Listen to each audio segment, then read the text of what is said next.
It's the Daily Talk Show, episode 553. We got special guest in the studio, Callum Sinclair from the Sydney Swans. You can clap too. Clap. I know you. Otherwise, I've been known to clap for myself around the footy club. So. I was going to say, otherwise, outside of the Sydney Swans from Elswick Primary School, where we went to primary school together. Did. How old are you? 20? I'm 30. I've just turned the big 30, so I'm... When's your birthday? 23rd September, so I've 20th or 21st? 23rd. 23rd. So I've suddenly worked all things out in life Yeah. as soon as I've turned 30. So it's, I actually don't feel any different. I feel great. Yeah. How's your body feel at 30? Mate, it gets tougher every year, particularly with the mind is actually the one that Really? that ticks over all the time. But mate, not too bad. I think I've had a ton of injuries over the career, mate. But surprisingly, I've actually had a nasty shoulder reconstruction literally about 5 months ago. So I actually missed about four months of football, and it's actually, in terms of my body, I shouldn't say this, but it's actually the best thing for me, missing games and things like that. So at the moment, quite good, but as a coach once said to me, the tide can turn very, very quickly. So I'm sure one hit or one comment to my mind, things will change. Out of here, you Debbie Downer. What are you fucking out of here for motivation? Yeah. So you're the ruckman at Sydney Swans. Long way from Elswick Primary School, where we'd kick the footy around the oval. It was actually. I remember I was having a think about it yesterday, kind of. Because actually, when I first saw this guy, it was on YouTube, and you know when you kind of look for something on YouTube, and then I'm clapping myself. and then an hour later, you kind of go back to you find yourself looking at, I don't know, you might look at like a motivational thing, and then you find yourself looking at cats with I don't know, and then a video of you popped up, and I was like, I think I went to primary school with this guy. I think he might have been a year older than me. I'm in the algorithm of the cats. So when you get in the cat stream, I come up. Another backhanded compliment. Funny story though. I went round to Mum's place probably 4 or 5 months ago, and I saw this like a sign on the door, and I was like, mate, is Mum and Dad selling? I didn't know this. I hadn't spoken to them. It was like a real estate sign. It was like had some sort of real estate on there, and I walk in and I was like, Mum, what's going on? She's like, no, Andrew Sinclair knocked on our door. This is your older brother.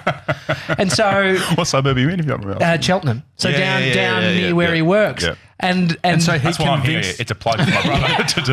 He's a door knocker. Did he convince them to sell? No, but I thought it is a genius idea, because he now has somehow asked Mum and Dad to leave the signs, leave a real estate sign on the fence. And I was thinking, is this Andrew hoping that people would see it and go, I want that corner block, because Mum and Dad got a corner block, and maybe they'll call Andrew to go, is that for sale? Are you guys selling that? So I think it's Andrew's sneaky tactics. So did he get the listing to your place? No, he hasn't. No, they're not selling. Not for sale. They're not even selling. He's just sort of, I think he's grooming. So has he put the sign up? No, it's like some sign. I'll have to take a photo of it. Yeah. Give your brother a plug on our Insta, but it's like some sort of sign on the gate that just says the real estate agency. Like it could be for sale. That's what I'm saying. People might be like, I wonder if it is. Yeah. So your brother's sneaky tactics, I think they're working. Did you know that you were going to get into like professional sport? We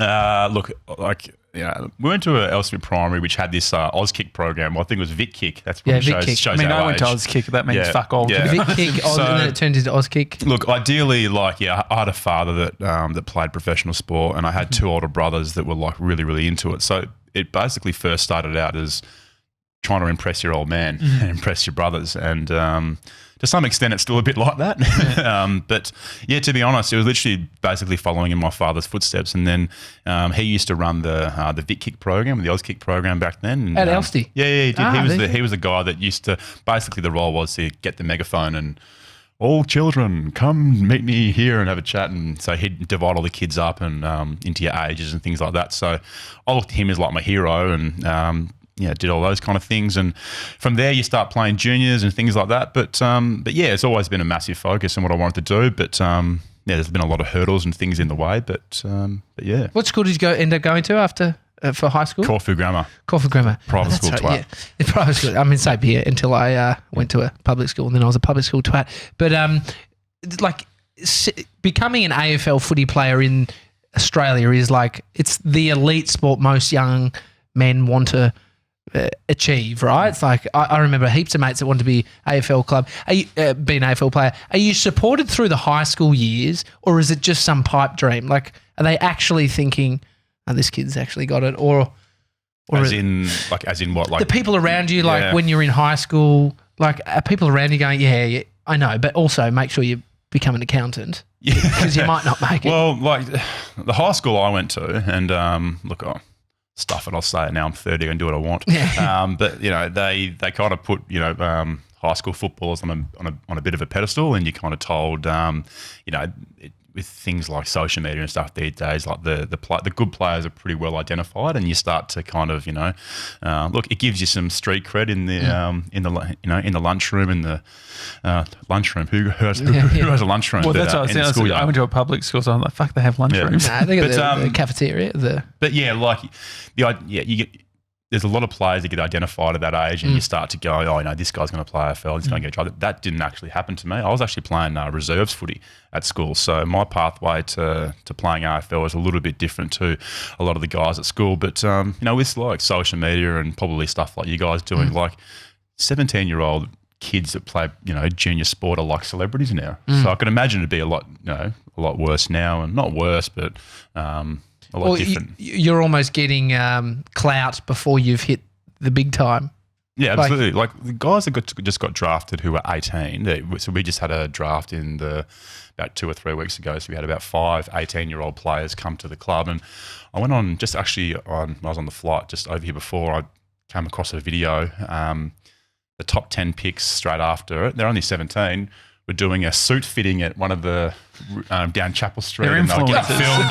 They had all these amazing suits on and stuff like that, and I'm like, I'm still buying me boots at Rebel Sport. I don't know what's going on. So, but yeah, the tides definitely change with how players are perceived and how they're prospected at a young age. But yeah, it's you literally, I reckon, from now when you're 15, you're being scouted. There's going to be videos about you online, and you can see who's getting picked and who's going to be a decent player. But more pressure, right? It's like almost have your personal brand dialed in, make sure you can talk to a camera. Have your TikTok. Yeah, make sure not too edgy, but just edgy enough so you get the followers. You went through 3 drafts before you nailed it? Yeah. What does that mean? I mean, what are you doing?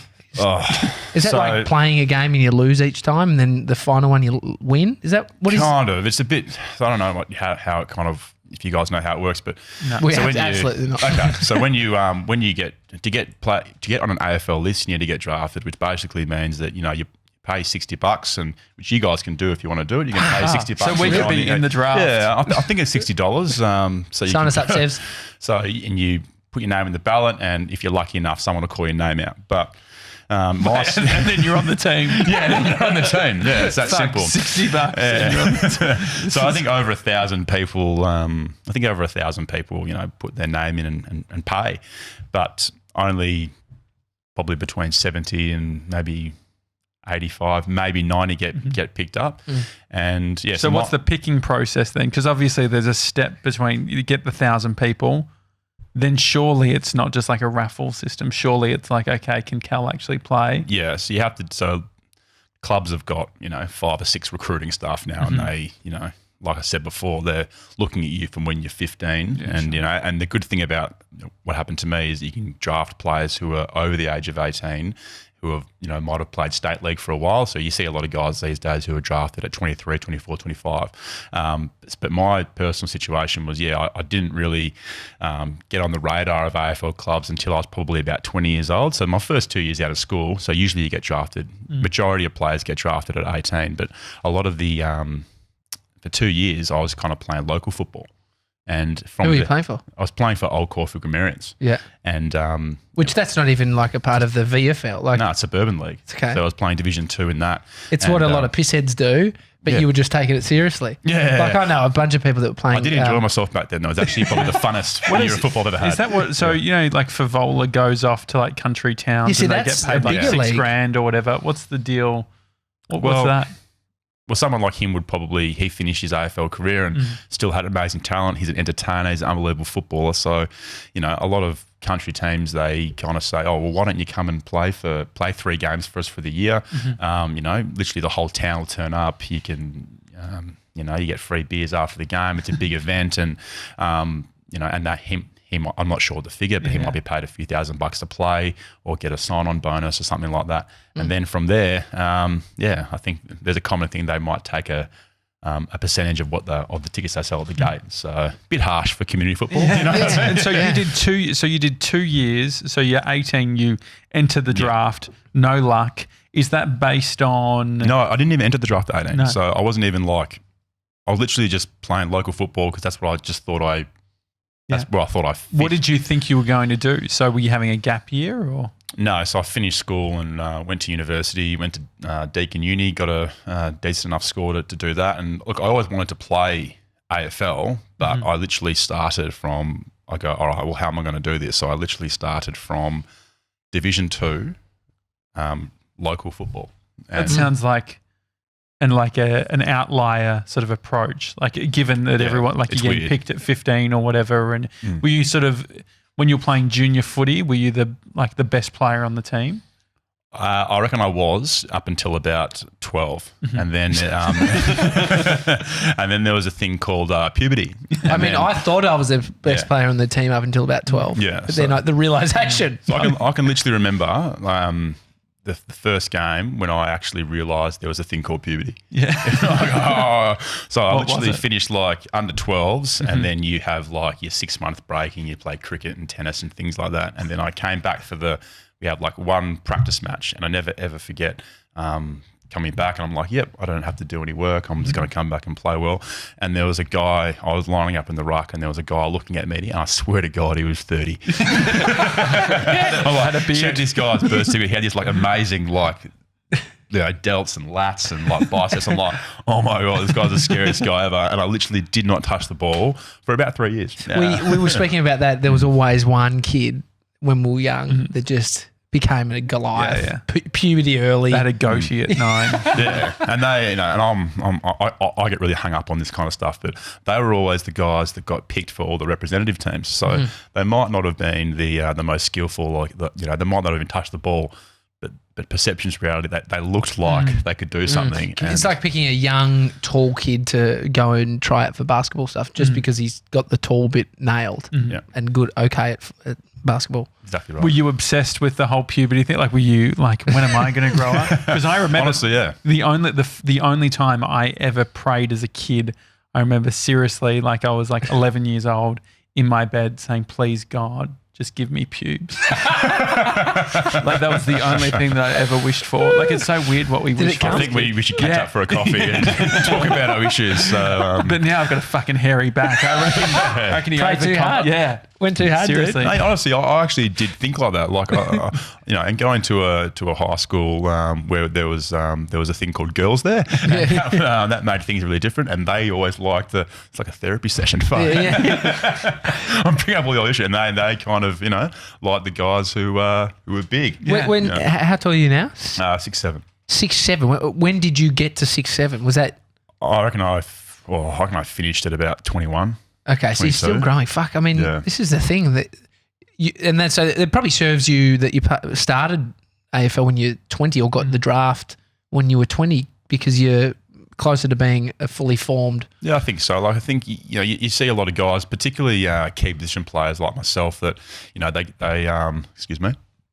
play it. They'll come in at the age of 18, and before you know it, they're 25 and they've played 7 years in a pretty brutal game. So I didn't really play consistent AFL football till I was probably about 25, to be honest. So I kind of feel like my age might say that I'm in the late kind of category of my career, but like you said, I reckon those 3 or 4 years actually might have saved me a little bit. There's a weird thing happening at the moment. I think it was This American Life did a whole episode around human growth hormones in kids, and basically when you're if you're super well off or whatever in the US, there's families who are saying, hey, my kid's short. And they're oh, they're not that short, but they're just trying to get human growth hormones their kid fucking gets real big. That can't actually be a thing. Yeah. It's a huge thing, yeah.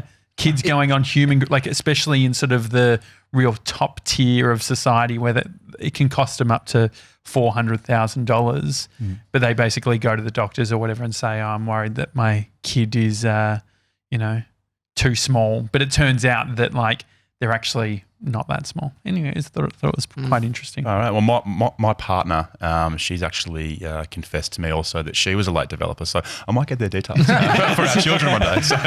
Yeah, I mean, you could. Your old man, your brother's are tall. Brett, he's tall. Yeah. So I think Brett's he's bald. He's bald. Very, very bald. Well, he's got the bald coat. The bald company. Have you seen? You've seen that? Yeah, it's actually relaunched. So Is this?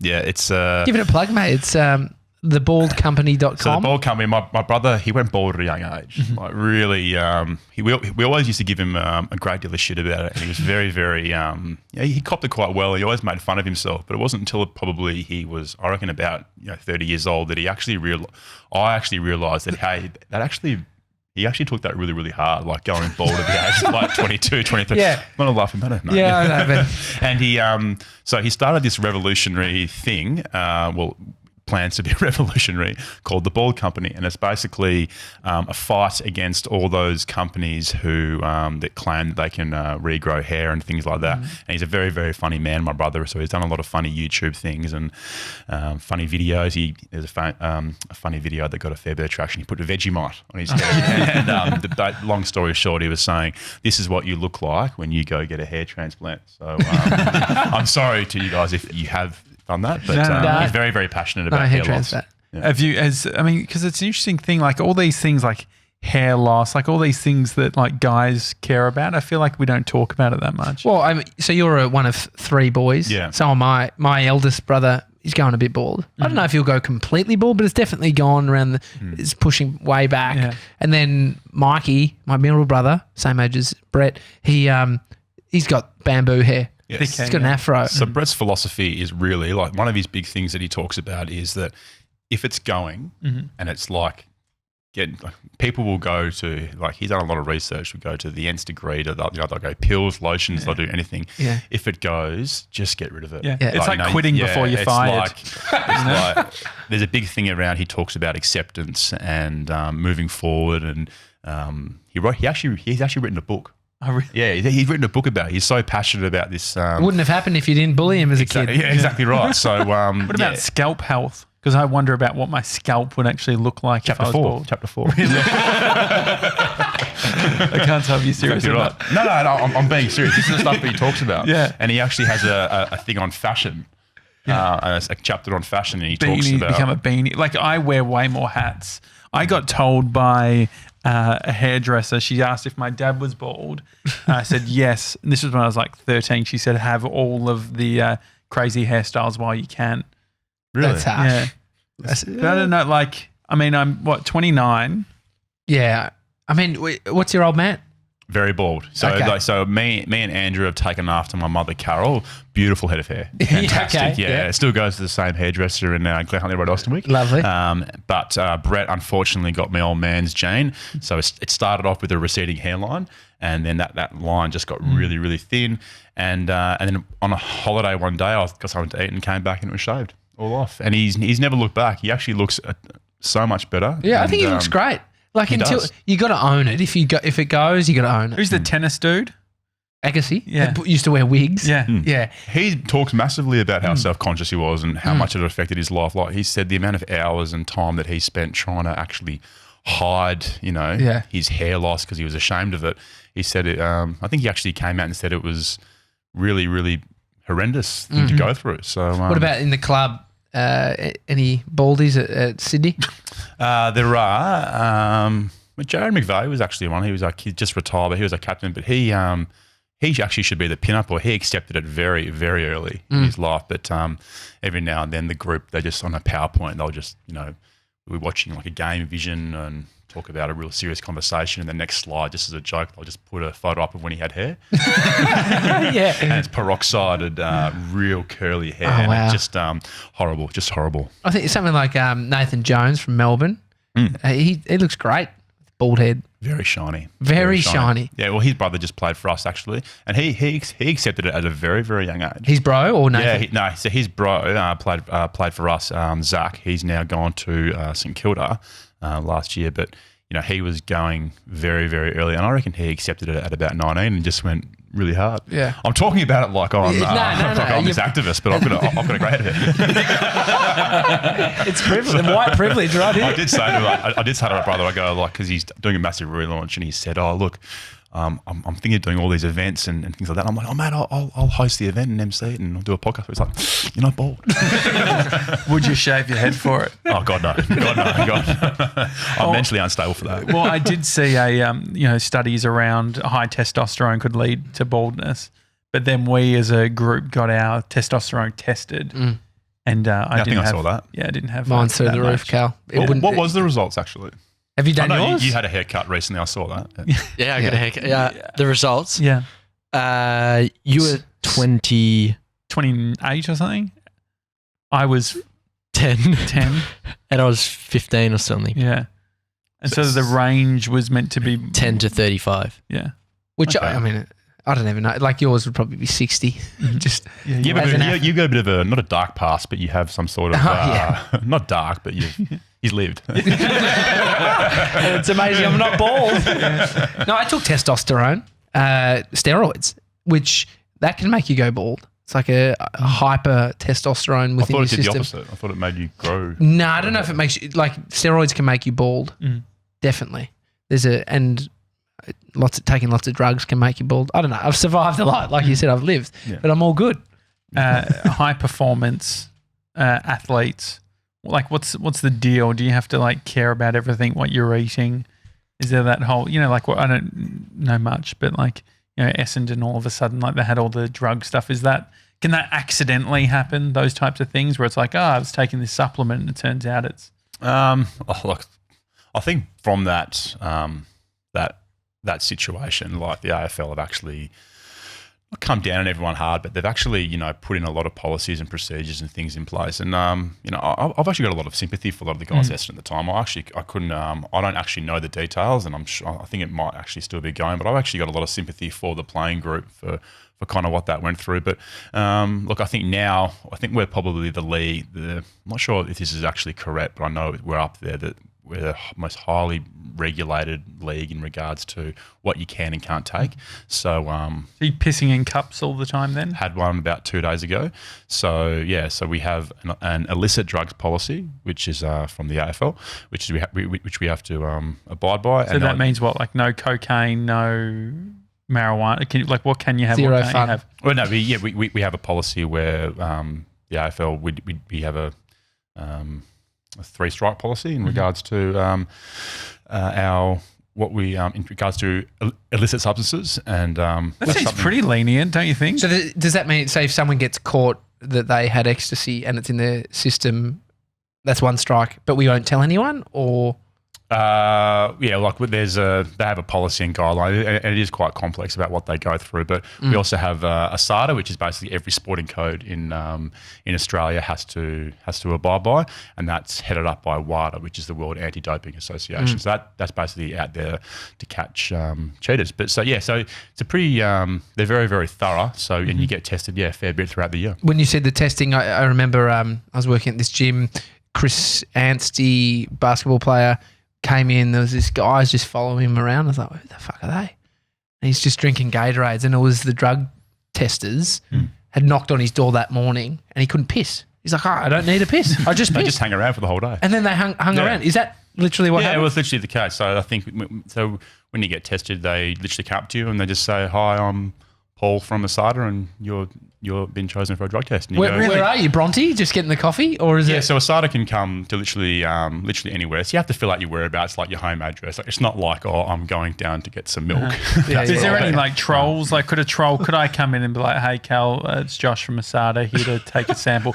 Do you reckon it'd be quite easy for a stranger to take your piss without you realising? I don't think so. They've got a lot of accreditation and things like that. Like generally, What are you looking for though? Badge? If I showed my Victoria's driver's license, They've got the kind of like a safari shirt, and it's got a nice Australian emblem on there, and Like a Hawaiian it's a shirt? government agency, Okay, and sure. they've got a lanyard with a photo ID, and so you exchange IDs just to ensure sure. everything's all good. So it's like the full on like legal process. Looks like But they're federal police or some We shit. actually know the people now because Okay. because I think they have a you guys are in charge of these clubs of sport. And so like when they come in, I'm like, oh, hey, Bill, am I up today? And they're like, no, it's fine. Okay, someone else, beautiful. Yeah. But yeah, like the first time you do it is like the most confronting process ever. Like just having a shower in front of the boys when I first came played we don't have AFL. Exactly right. But when they come, you're like, oh, yep, no worries. And it's literally like, you stand there, you do all the documentation and your palms are sweaty and stuff like that. And, usually to take a piss, it's not that hard. But Are they watching you? yeah, like ducks are down to your knees. Are you turned around or are they looking at you? No, they're looking at you. So ducks are pulled down. What a job. Yeah, I know. What a job. They just And you need a lanyard and everything to do it. They try and make it seem all official. This is all a bit fucked. And it's literally like you just see their eyes and they're just like, no, look at you. They need to see stream. Yeah. They need to see point to point. Which Yeah, makes it even funnier when you're like, Bill, is it my day today? So fuck off, Cal. Well, there've been stories of guys have got like severe stage fright and it takes them like forever. Like I remember it took me a few hours once because I was a young man and I was just so paranoid about it that and so so nervous to actually I urinate in a trough every single day. But when some guy is directly just honing in on your old fella, it can be. Do you think that you're better at the trough now? In the sense of like more confident? Do you think like you could go to a Piss anywhere? Could you toilet? piss Yeah. anywhere? To be or does it have to be in a little plastic cup? to be honest, like if I'm at the footy club, and then because I do it all the time, I'm completely fine. But if I have to go to like a restaurant or an airport or something like that, I get massive stage fright. I don't know what it is. Still get it like. What is Bill doing to you? What's he I'm saying? just worried I don't know about what it light is. pants. I actually have a big thing about white pants. I remember as a kid fucking shaking and then getting a bit of piss on my pants. On white So pants. now, and so now I'm fucking paranoid that if I wear light pants that there's a Light. potential. I thought you said you were My wearing partner white called me pants. doing that the other day. Really? Yeah, It's so she goes, "What is that?" I go, "Oh, I just had some Piss. water." You just went to the toilet. It's because people call others out. It's you annoying, isn't it? It's very annoying. Do you feel like what you do is a job or are you just fucking lucked out and not lucked out, but you got this thing that just every day is feeling like I'm just getting up to play. I think it kick the ball around. changes. I think it changes. Like, I think when you first start out, that you think it's you don't. I reckon you're just like, oh my god, like I'm getting a paycheck and a relatively good one for my age at the time, and then you start to but then I think when you start getting injuries and you start kind of being part of this pretty high pressure environment, and you've got to worry about performance, and you've got to, and now the league is so there's so much player movement. Like you can get traded now, you can really get delisted at the end of every season quite easily. I think as you get older and as the WIC gets smaller and your career is only a short part of your life, I think it slowly does sort of become a job. But in saying that, I could imagine that you fast forward 10 years, I'm doing a different job. I'll look back and go, that wasn't really work, was it? But I think the physical side of the game really, really does take a toll, and then that you kind of think, oh, this is a really, really tough job. But I think to be in front of a desk every day on a computer or things like that, I'll look back at my career and go, oh, was that really work and things like that? But I mean, you said that the mental thing is one of the harder things as you've gone on in your career, and so maybe that's where high performance environments are stressful. yeah, they Because are. you're putting yourself through. Yeah, definitely. Well, you have to perform. And there's particularly in competitive sport, there's so much that goes into it, and particularly our game as well. It's so extremely complex. But if you look at if you compare professional sport and particularly AFL, and we're here in Melbourne, and it's so it's like religion down here. It's a little bit different to what it is in Sydney. But if you guys work for a big company, you're probably only getting a review based on your performance once, maybe twice a year, maybe. But for us, it's you're getting performed literally daily, and not just from your own coaching staff. You're getting it from the public, the footy club as a whole, your peers. So the constant analysis of your performance, it's pretty full on, and but it's what you get paid to do. But there are there are some days where you're like, oh god, this is pretty full on and pretty tough. But I think it's just the constant analysis. It's daily. If you came to our team and were in charge of coaching us, what would be some of the things that you would bring from a footy club culture into the Daily Talk Show Coaching team? in what respect? Like athletic coaching? No. Coaching as, I guess, like more so the analysis, the sort of like performance. You don't need to know how to handball.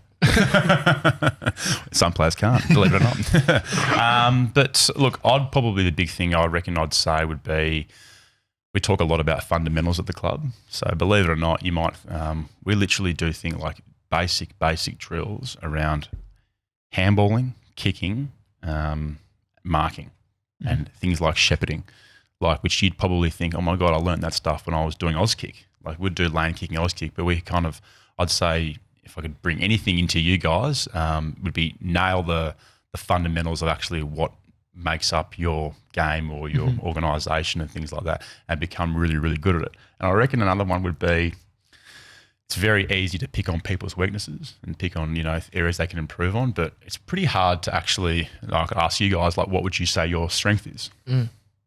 My hair.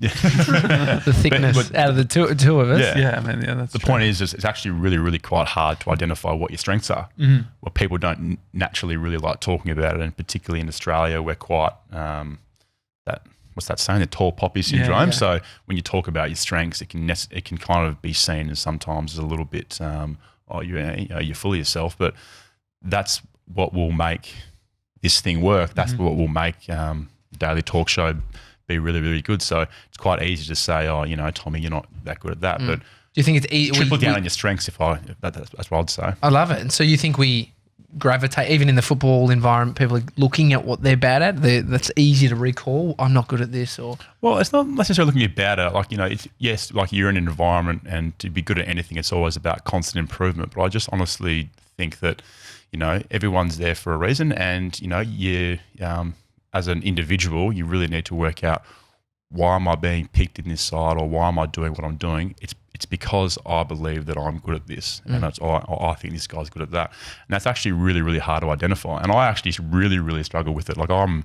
in terms of like talking about my strengths, I hate talking about it. Strengths on field or off field, or both. Like I just think the whole concept of talking about what you're good at, it's just this thing in our culture where it's a little bit, people just think you're, a bit full of yourself, but got tickets on yourself. But that's the reason that you will hopefully be really, really good at something. It's very easy to pick on something you're not good at. So does the team, does that dynamic incorporate that? Like what is the daily thing, or is that more a personal thing that you've identified? More of a personal thing, but literally we always talk about, at the end of the day, when you go out in the field or you go out in the training, you literally have to play to your strengths. So if you're, I'm never ever going to be the quickest guy on a football field. I'm 6'7", I'm 100 kilos. I'm not going to be, chasing Cyril Rioli down a wing and catching him. That's just never ever going to happen. Have you ever given it a crack? I played against him in a school game once, and I took a mark, and I very, very stupidly played on. He was right behind you. And I'll never forget, I got about 10 metres, and I just looked, and there he was, and then I looked again, and he was just in my face, and I just handballed and threw it away, something like that. But what I'm talking about is basically, every player that plays for us, or we literally say to them, you have to know the fundamentals of the game. You've got to know the game plan. You've got to know the strategy. But at the end of the day, what it comes down to is you playing to your strengths. And that's what will make you play well. What about, I guess, a misalignment of roles and strengths? Do you ever have someone who's really good at kicking goals in the back line? This is my footy talk. As much as it gets. Not many defenders kick goals, mate. But that's what I mean. Yeah. So, I guess if you've got Hawthorn fullback Hawthorn? So say if someone was is there anyone in the back line saying my strength is kicking goals? Not necessarily, because they're put down there for a reason. It's because they're ideally, or we're in a lot of trouble if that's happening. But they'll be down there. They'll literally be a defender because they're incredible at setting up the defensive shape of our team, and their ideal strength is to put away the best player and make sure that they don't touch it. What do you think about all rounders? People who are good at a bunch of things. Good at a bunch of everything in life or in football. What's the difference? They frustrate me. A lot of people that are, well, that can be kind of I guess that can kind of be a little bit of a curse as well, because you might not have a real set kind of role and things that you kind of a real clear value of what you bring to your team or your organisation. But yeah, there'll be worse problems to have, I could imagine. I mean, the footy thing is you're all got your position. You're briefed in as the ruckman. You know exactly what you have to do. Are you told to not kick goals, like as a ruckman? No. I think there's It's implied. I'm very passionate about ruckman, because I think there's this old thing that ruckmen are these tall, silly, dumb guys, and all they can do is stand there and just tap the ball and lumber around. But no, I think you try and get as dangerous, and that's how you win games, is kick goals. So that was an old thing. There used to be this old thing about ruckman. Yeah, there was like, just stand in the middle of the ground, don't touch anyone, don't talk to anyone, just stand in the middle of the ground and just go from stoppage to stoppage. But as the game changes, that ruckmen are so bloody quick these days, it's hard for me to keep up. How many Ks are you running a game as a ruckman?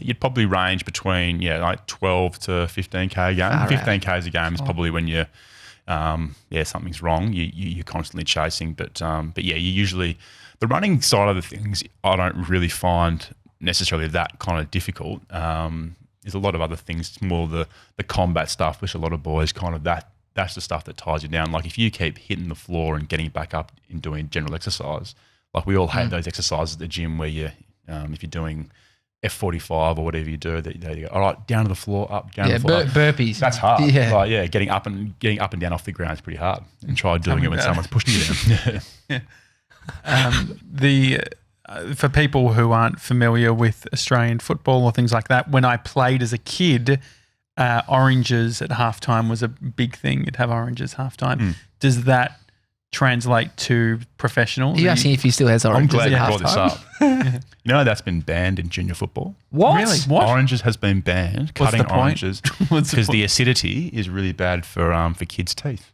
But on that, What about sour straps at the canteen? But on that, they hand out. I don't know if they still do it, but for a long time they said no to the oranges. But then they would say, "Oh, and today our best player is here's a Big Mac voucher for Josh." Oh yeah. No, it's incredible that you can't even cut oranges for a kid at half time anymore. No, that's upsetting. Another thing, there's a primary school in Sydney that I heard of. They've banned ball sports at recess Why? because someone got hit in the head. Well, so what sort of? I mean, I was actually the sports manager in primary school. And so, The PE teacher wanted you to get the balls because he or she couldn't be bothered doing it. Because what happened was they had a sports monitors which was selected by the students. I didn't get a position. I was really keen, and so the PE teacher created a new role called sports manager, and I created a system in which people would pay $1 and they would get a key ring with their details on it. And if they wanted to borrow a ball, I had a board with a hook. And so it'd say basketball, 1, 2, 3, 4, 5, 6, 7, 8, 9, 10. I then put numbers on all of the balls. And then so if they came and got a ball, I'd say, okay, you've got ball number 4, give me your key ring. I'd then put it on the hook. Anything to get out of exercise. And then every week on a Friday, I would sort of not collecting any debts, anyone who hadn't given their ball back, because there was a big issue with equipment getting lost. Kids stealing balls. Yeah. Met your friends at school? yeah. Well, I mean, I was Teachers, sort of no, teachers. more of a yard duty, sort of hanging with it. I was the only kid that had access to the PA system. Elsmere Primary, very passionate about yard duty. Yeah, I very, remember very that. passionate about yard duty. Yeah. Yeah, Judy, what a thing. Miss Farrelly, she was our sports teacher. Iconesso. Miss Iconesso, yeah. Miss Stokes did PE every Miss now and then. Stokes, she was great. She's my year 4 teacher. Fuck, this is nostalgia. Who did you have grade 6? Goddard, Miss Goddard. Yeah, same. What, Lote? Remember, Miss Goddard was the one told this story that the pointed naughty out boy. and said, I was riding through the schoolyard and there was kids that she was teaching and looks out at me and says, that boy is a very naughty boy or something like You that. were, I always thought you were quite an extroverted kid. I remember. I've got a pretty good memory. But you I don't know if you were naughty or anything, but you're always nice to me. I will say that. That's why he's here. No, because I think Did you just say? I don't know if you were annoyed or something. Did you just Naughty say boy. A naughty boy. Naughty boy. But I was nice to him. So I mean, But this is how. did he have that cred that he was naughty? I think he had some sort of Like a Bart Simpson sort of thing? maybe a little bit, but I think Yeah. because we had older brothers that were in the same year level, there was some sort of respect he gave me, Okay. which was good. Yeah, Maybe, I don't know. fucking that's it. We know this. We got this. What about if you didn't have respect from Tommy Jackett? What would happen? Oh, I'd be hiding up in the tree. Yeah, but it would turn as soon as your balls drop because you got 6'7", dude. I was a chubby kid at primary school. Really? So What'd you weigh? I could imagine. I was 120. very heavy. I was very heavy. My brother, primary school. I was got 120 in high school. But no, I would have, actually, I remember they did this fucking tree, which was the weight tree, which they definitely couldn't do nowadays. And they put if you break a everyone. branch, you're overweight. How high can you climb? No, they put it on the wall, and Dennis Stevchik and I were at the top.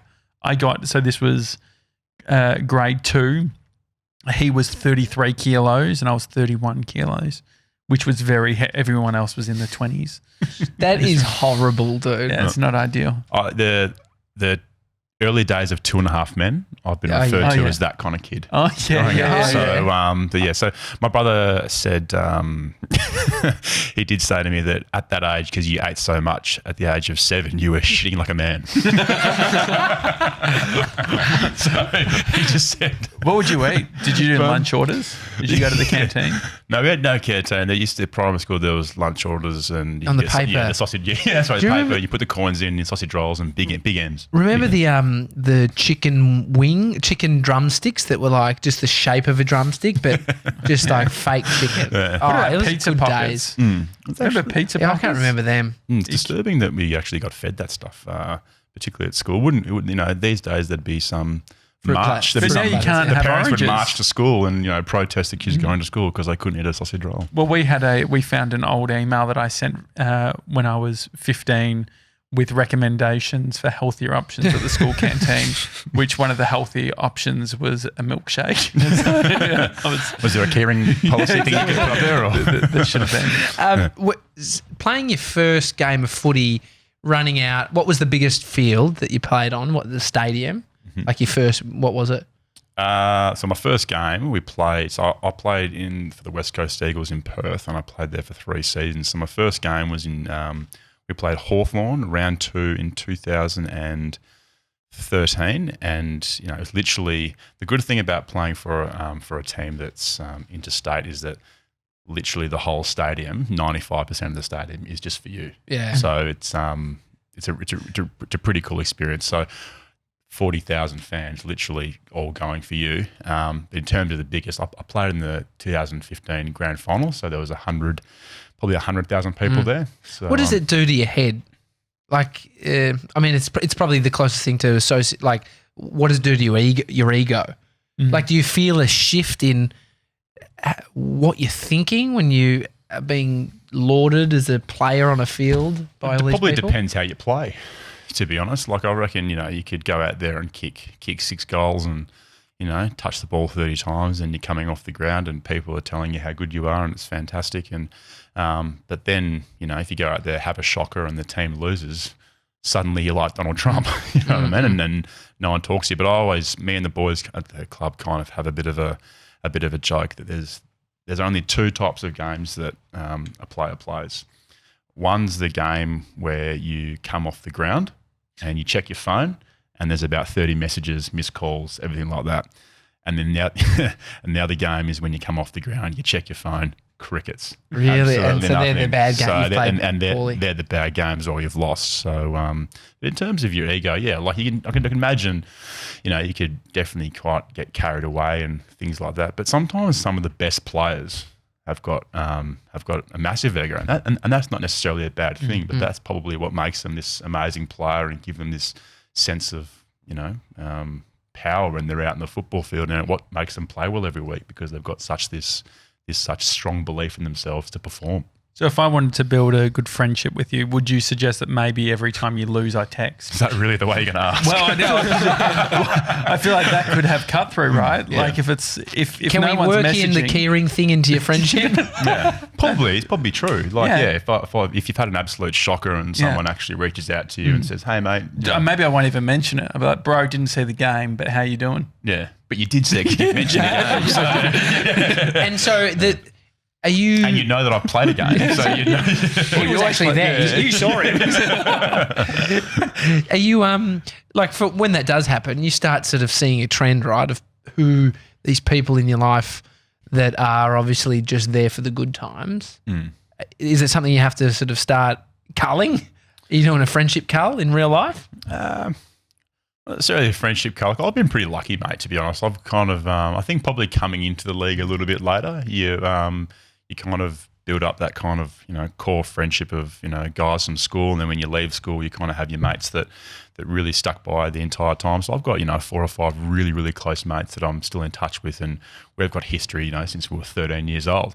But like I'm not going to lie, there's definitely times where you question, you're like, mate, are you talking to me because you actually like me as a person, or did you just like the fact that, the boys had a great win against, against Carlton on the weekend? Yeah, I don't know if it's a cull, but you're just kind of aware of people who, will they talk to you or will they be around you if things aren't going so well? I think friendship is an interesting one because there's like you're placing people, right? So you're placing them in an acquaintance box. And there's the acquaintance that you might trust, and there's acquaintance that I wouldn't trust them, but I like them, they're an acquaintance. And then there's my close mates. And so you start sort of doing that. I could imagine it just becomes there's a bit more of that when you're in the public eye. And it's probably hard when you get traded as well. Like, I played in, I'm not from Perth, but I lived there for 4 years. So it was a big part of my life. And, you go to work every single day and there's 45 players that you work with for 4 years straight. And literally, I got traded to the Sydney Swans, and you realise, and this is not a malice thing, but you kind of realise far out, like, all fantastic people, really great people to hang around with, but to keep in touch with 45 guys, it's pretty hard. So you probably only really kind of walk away with probably maybe 3 or 4 that you really kind of like keep in touch with, and then the other side of that, you actually might surprise yourself who you actually do keep in touch with. So because if you're going to have 20-minute conversations with 45 guys every week, you're not going to have too much time That's a for full-time yourself. job, Yeah, mate. it's a full-time job. Absolute full-time job. But I think staying in touch these days it's an emoji. Like if someone replies to your Insta story with like a Fire. with a thumbs up, you're like, oh, have you heard from him? Like, yeah, I spoke to him last week. What about being in clubs? So you've been in Eagles, West Coast Eagles and Swans. The superstars of these clubs that are the poster boys of AFL, you got Buddy Franklin, and then even if you're looking at other clubs, Dustin Martin for Richmond. What's it like being in a club when it has these superstars and they're sort of obviously pushed out to the media? They're the marketing juggernaut behind the club. What does it feel like for the other teams? Because there's a bunch of Sydney Swans players I don't know, but they're probably crucial parts of the club. But then the ones I do know are the ones like, Buddy. And so what is it like within the environment for the team? Yeah, like I don't know. It's just like anything, because you spend so much time together. You don't really see the individuals like that. Like I could imagine from the outside, you look at the best players kind of in any sport who are the marquee players, but when you really spend time with these people every single day and you learn so much about them and you're literally working together, it doesn't really kind of click and as to like, these guys are amazing superstars. Don't get me wrong, when I go out in the field and play with Buddy Franklin, I'm getting the best set in the house and go, oh my God, I cannot believe he just did that. Yeah, that's amazing. But in terms of the marketing stuff, and it just comes with the territory, mate, to be honest. They might do an ad for, a fantastic sponsor and shoes and hats and things like that. But because you're working with them every day, the playing group knows each other on a level that no one else would know anyone. Yeah, You know, yeah. you're seeing them at their highs when they're doing amazing things, and you're seeing them at their lows when they've had when they're going through a really nasty injury or they're out for, out for 12 months or something's Pissing in happening a cup. something's happening in their personal life, and it's a football clubs are a really, really good leveler. You know what I mean? Yeah. You can never ever get too high, and you really can't get too low. It's all about staying here and all going towards one direction. I hope that kind of answers your question. No, it does. I think it's the external. My thinking behind it is maybe there's more interest or people they're shown more love within the club, which I just extrapolate from guy who's sort of poster boy of club would probably get more attention within. Other people might be feeling left out, or there might be jealousy within the club. I'm just really looking for some bitchy little angle. No, but I think drama. But I think we're all humans, right? Yeah. You could feel jealousy over a teammate. Doesn't mean that it's right or that you should. It's human response to feel sort of. I think naturally, if you're kind of like for the first part of my career, you're playing reserves football, which means you're playing in the seconds, and you want to break into the senior team, and there's a guy that's playing in your position, and you're looking at it going like, what's so good about this guy? You know what I mean? Why can't I break into that team? So we're all human, and you're right that you probably think you're maybe you're hard done by, or you're trying to work out how do I get that sort of attention? But it's just the reality of a competitive sport, and particularly when the team's going really, really well, good teams are hard to break into. And I don't necessarily would say it's jealousy. I'd say it's just competitiveness. Yeah, okay. You're in a sporting teams, and particularly team sport, extremely competitive. Is it advantageous having a competitive nature within a club? It's a must. Like the league is so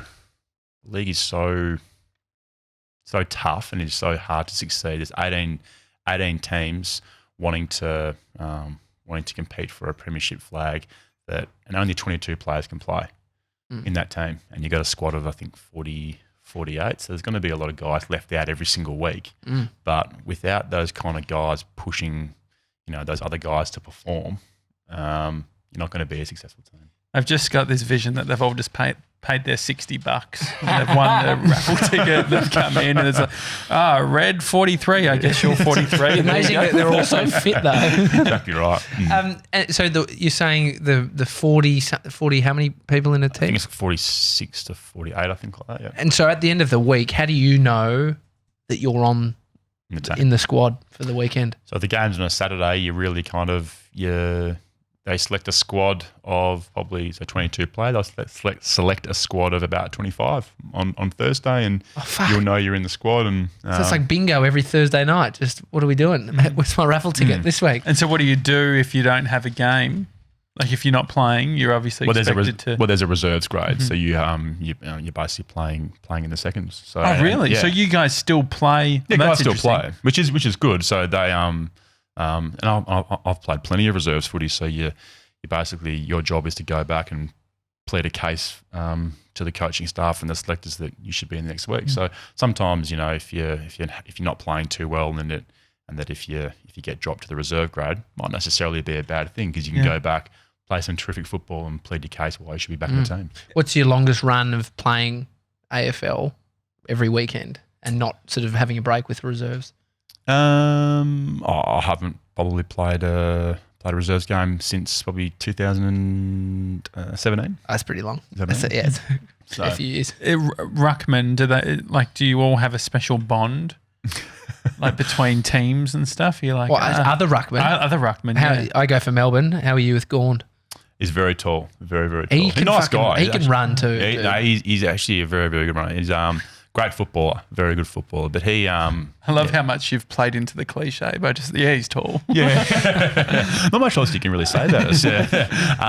But you kind of see after a game that ruckman usually get together, shake a hand, have a handshake and a little cuddle and a quick kind of chat. Like, g'day mate, how you going? How's things? And yada yada yada. Because during the game you're basically holding hands for 2 hours. You're kind of real combative thing, and you're having a crack at each other and you're trying to win. But at the end of the game, I'd like to think that there's kind of this mutual respect, because I think a lot of other players can lose their opponents throughout the chaos, but genuinely with a ruckman, you've got to kind of be accountable to one another and not let each other off the leash. So do you have like a trick? Do you wait like a beat before you jump, or is there certain things that in your head you do to get the ball? I can't give you that one, Josh. Yeah. You have different techniques, different people, but Gorney's obviously a big fella, so you got to be on your game to get around him.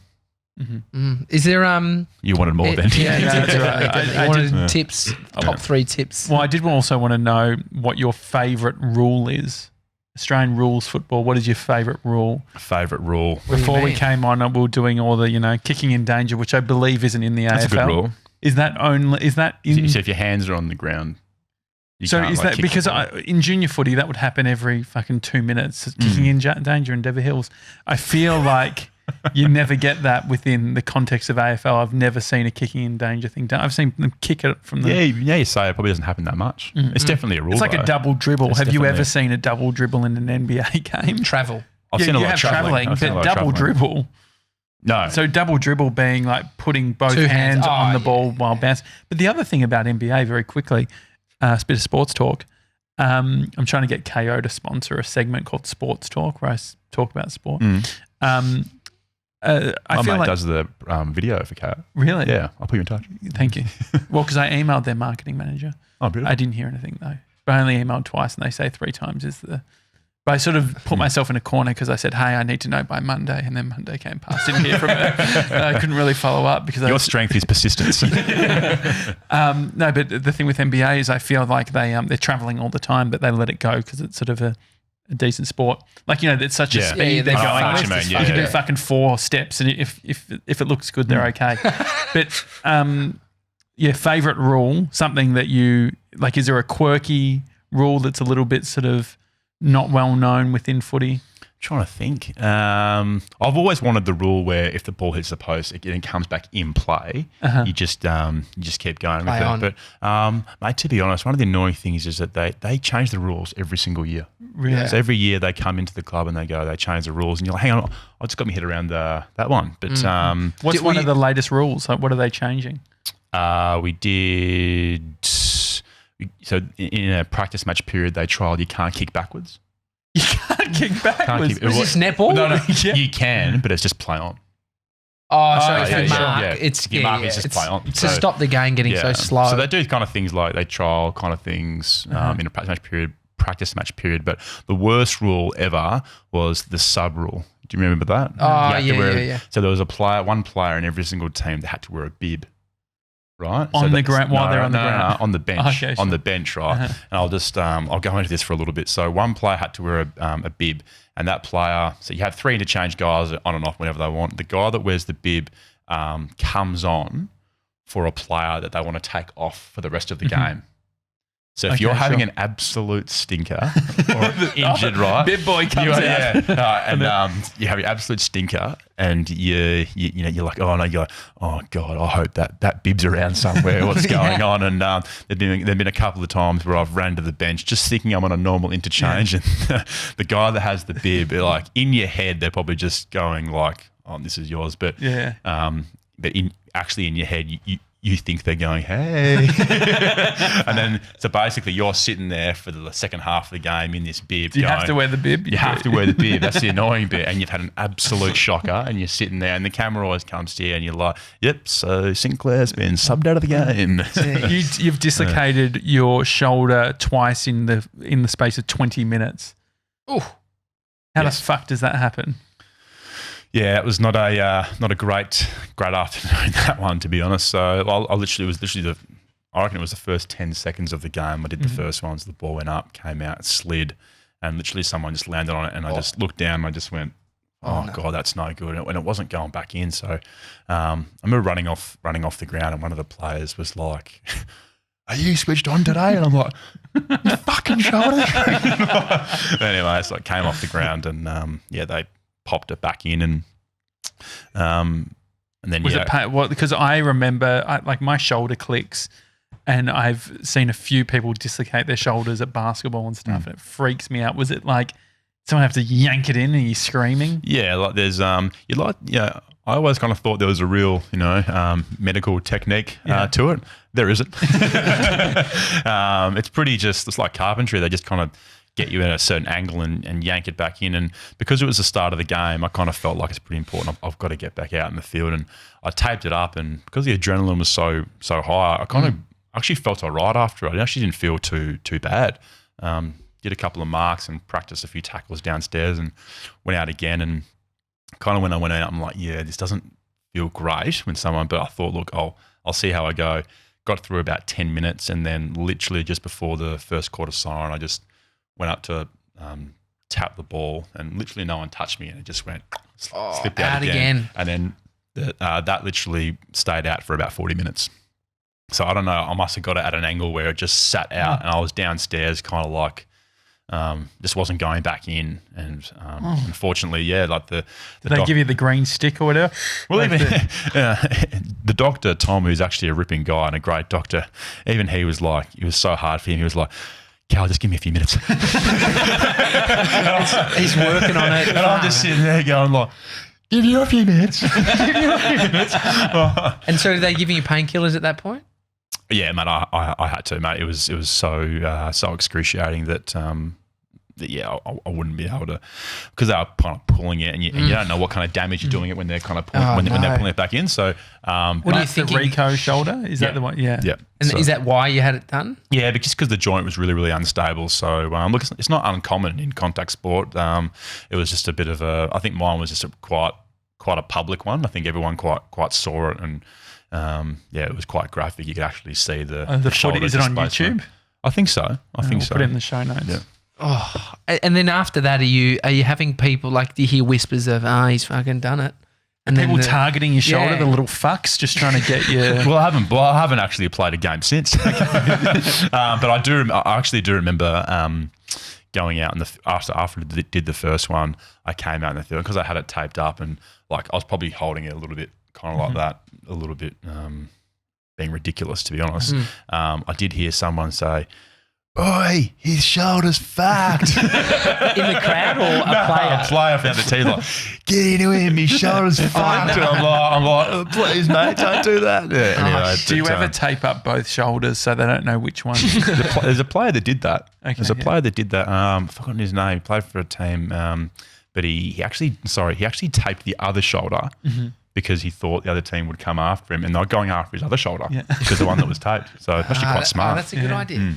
Far out. And do you, in terms of mates coming to watch you play, now that you and Josh are going to be on the text, do you get people hitting you up? Are they just the losers that didn't get the ground entrance do you have, that are do you get texting free you? tickets? I'll be in the KO box.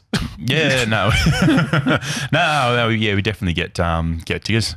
Great angle. Well done. What I'm edging for is podcast under the MCG or SCG. Just podcast from up in somewhere. That can be arranged. That'd be great. Yeah, that can be arranged. So, but no, yes, you do get tickets, and then you do get a handful of ground passes for every player. Pardon? Every player. Yeah, I think every player gets allocated four or five per game. Would we be sitting with your other mates if we got tickets? Like, are they allocated like that? But when my schoolmates come, they just boo me. So it's not like, and they're your real mates, because I think a couple of times around the field and all I hear is boo. Would it be funny if we all dressed up with those bibs? That could be with your name. Oh God, spot that out in the crowd. I'll just go, you're waving it at me. What's the Brownlow like as an attendee? Couldn't tell you. Oh, you've never been? No, never been. Haven't been invited. Actually, no, sorry. I did get invited a couple of years ago, but I was. It was because someone couldn't go, and then they asked someone else, and they couldn't go, and then they said, "Oh, do you want to go?"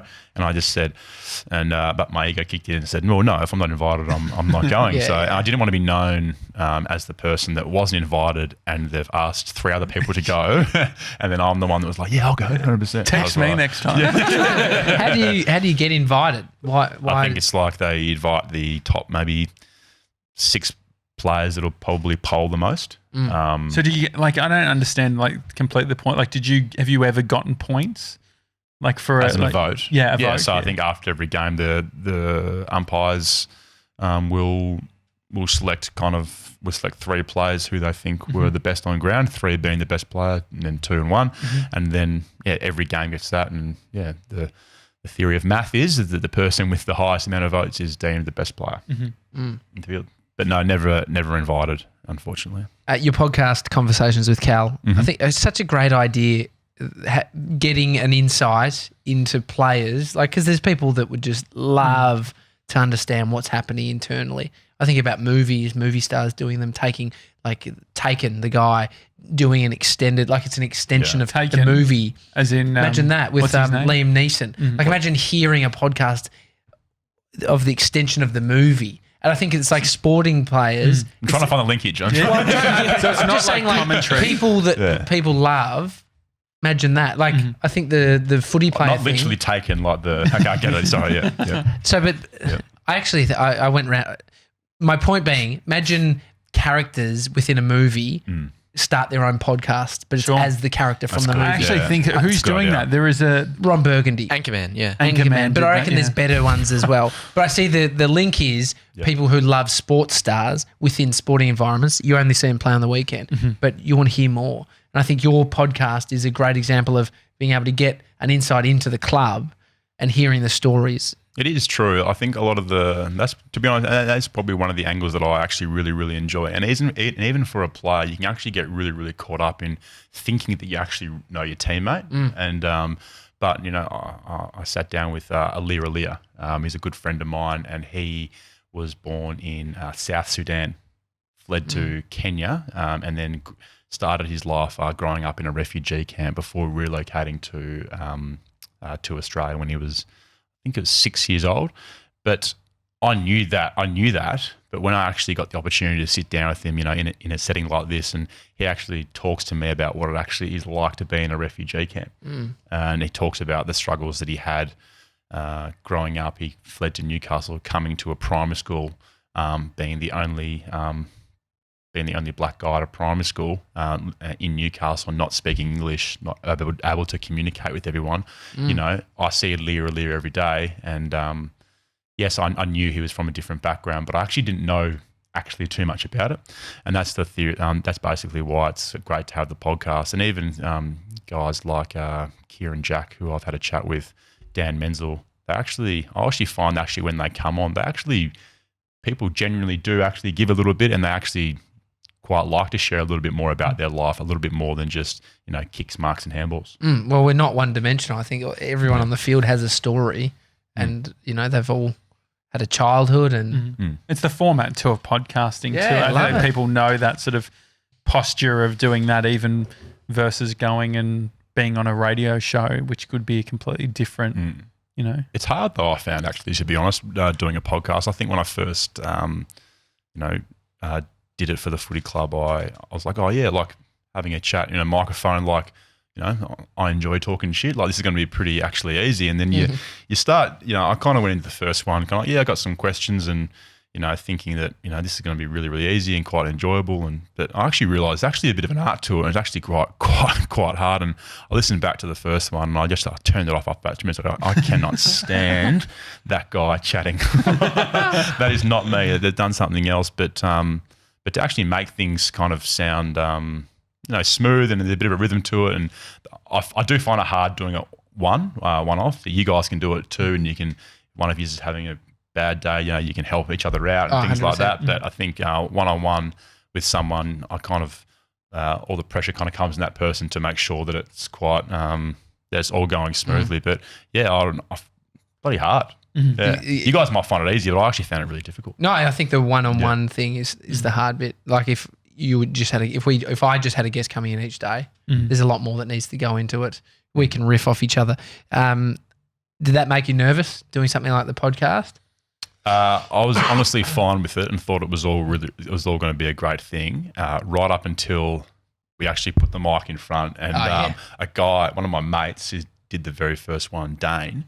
And I'm sitting there and I'm going, oh my God, like my hands are sweaty. I chat to you every single day. Why is this and these making me so weird, like, about having a chat? But actually have to ask him, not deep personal stuff, but just get his views on stuff, and, not being that, jovial surface chat that happens generally at a footy club. But mate, the palms are sweaty. The hands, it's I shocking. think it's when anyone says that. You get better, though. I talk down the pub, or like I love having chats. It's a different muscle. It's a manufactured environment to have a conversation, and so that needs to be built on. What about running out in the field? Do you get nervous for a game? Yeah, 100%. I think. Do you vomit or anything? You hear people that vomit before every game. Some boys do. Like, we had a few players that generally kind of like choose to kind of like, some guys, honestly, like, I find it really, really frustrating when I see the guys that can kind of sit around and they're just like laughing around, joking and have a chat and, oh my God, I've got to get my boots on and go out there and run, and they'll go out and play amazing Who's someone that footy. a lot of people would know? Played with Andrew Gaff from West Coast, and he was just like the most relaxed guy pre-game, and he's an awesome footballer, and I think he'd be definitely in their top 3 or 4 players now, and he's just the most relaxed guy pre-game and just be sitting there chilling. I'm not sure what he'd be like now, but I used to just be so. Must make me angry because I'd be angry. I'd be like, I got to get this right, got to do that, got to do this, got to do that. And you've had your shoes on for half an hour, 40 minutes, and checking the laces. And then there's other guys that kind of get around everyone and go, mate, you switched on today, mate. Where are you? We're ready to go. Blah, blah, blah. Like, watch the fucking shoulder. Yeah, and then you got. That's them projecting. By the way, they're just fucking scared. You got other guys that meditate. They do. They have a process every week that they go through. They like to meditate. Some guys pump the tunes in their ears. Has anyone ever used a speaker, or has there ever been any sort of biffos where people are playing loud music? Well, there's like a section in the warm-up area where everyone kind of plays, and there's like a playlist. And who picks the playlist? Well, our head trainer, Josh Elliott, lovely guy, but far doesn't know out. anything about 25 music. weeks straight, you just it becomes ground day, and the next song will be Duke Jamon Ocean Drive. And you just know that it's going to come on. But yeah, there's a kind of a section that if you want the loud music, that kind of all happens. But hey, if I had it my way, it would all just be kind of they're sitting there and having general conversations, but everyone's kind of got their own level doing of your anxiety. podcast, just got your microphone and headphones. That'd probably help me, actually. That'd probably help me. Have you ever been hunted down by BT after? Josh, this is the guy that you like. They just roll for 7-8 minutes of just live feed. The grand final stuff. He's just commentating, walking around. All right, I'm just going to grab this bloke. Here he is. Cal, how you going, mate? How's your game, mate? Yeah, Have you been grabbed by him? I have been caught up by him once before, but I haven't got like a funny story or something that he's done or to me. Like, I don't know. No, he kind of goes, how do you think today went? And I'm like, yeah, good. And he just takes the mic away. Anyway, but no, I think he generally likes to hunt down the A graders, mate, because that's what everyone wants to listen to. Footy players media trained. Is that a thing? I think so. I think when you first come in, I remember when I first came in to West Coast, they took us out to Channel 7 for the day.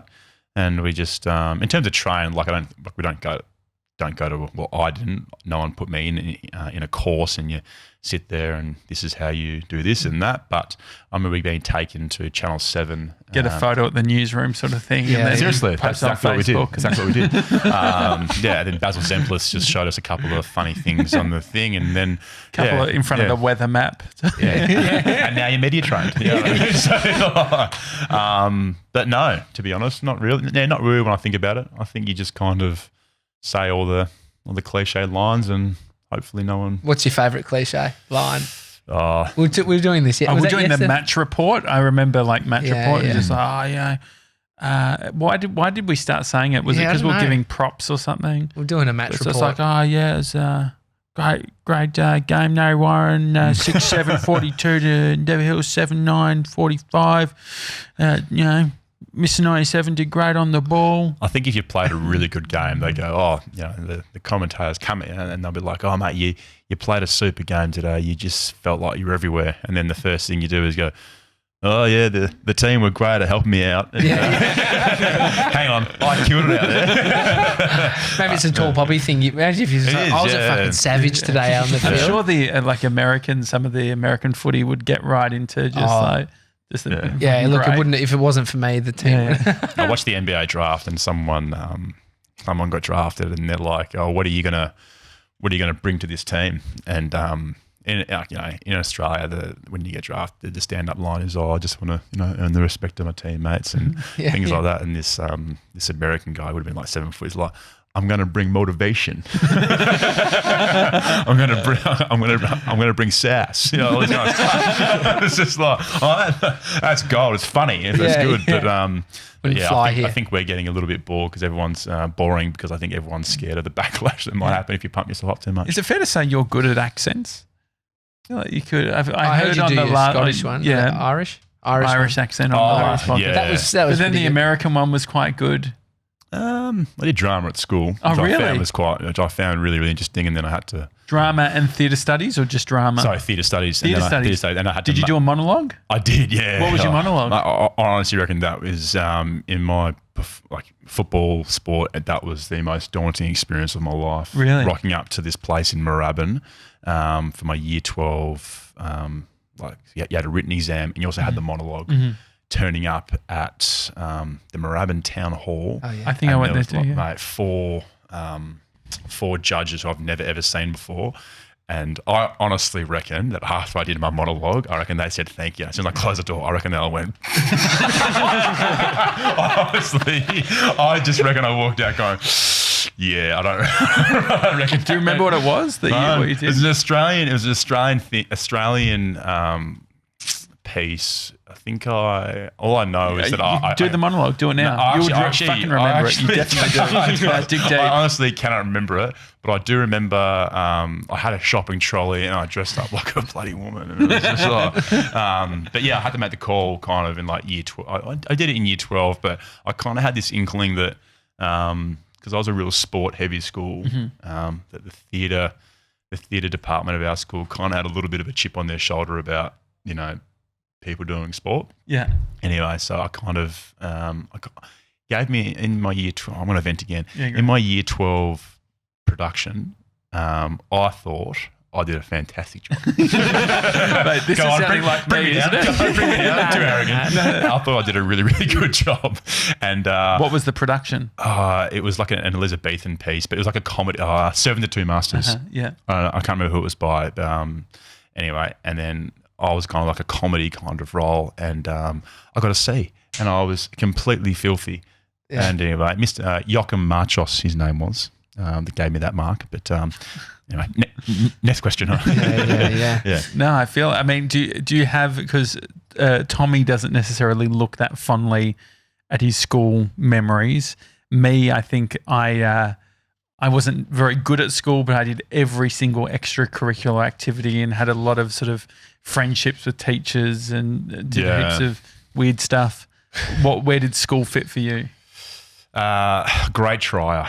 Yeah. A really good trier. I thought I really, I reckon a little bit similar to yourself. Like I always kind of prided myself in having good relationships with teachers and things like that. Were you in the SRC? What's that? Student Representative Council? Nah, didn't have that? It was called the Student Council, but didn't get a gig in that. But yeah, I'd say that I enjoyed the later parts of school. Didn't really enjoy the middle parts, but definitely wasn't I was just average, mate. I definitely wasn't a Rhodes Scholar or probably good at talking my way out of things, as you probably can see. But yeah, I don't know.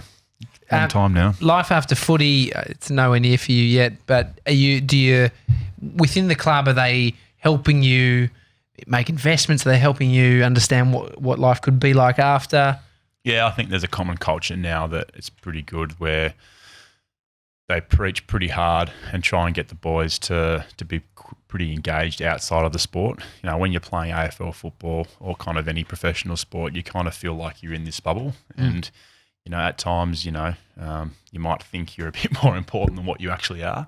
And it'll definitely, like, my philosophy on it is that you're only in this career, a short amount of time, and then you're a long time retired. So you've got to have a real backup plan. So, what it's like is you've kind of come from school and you're 18 and you've played for 12 years straight, and let's say you finish around 30, 31, 32. You don't really know too much of the outside world if you've done that for that long. So yes, a lot of the we're in a privileged position where you get paid quite decent, and you get access to a lot of terrific opportunities. Which How does pay work, by the way? monthly?